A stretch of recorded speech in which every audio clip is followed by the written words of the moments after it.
Happy birthday, Mum. On a cold evening in London, while the city rushed home, one little heart waited quietly. Oliver had been waiting for a long time.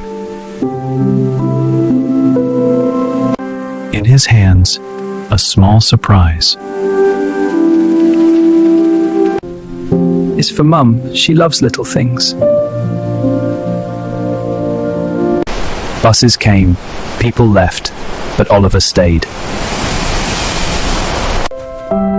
Waiting for someone special, lad?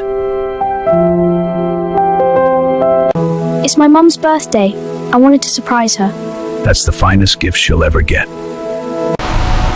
And then through the rain came a light.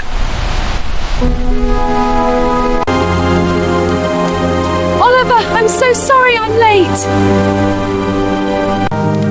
Happy birthday, Mum. Oh, sweetheart, this means everything. Sometimes, the smallest gifts carry the biggest love.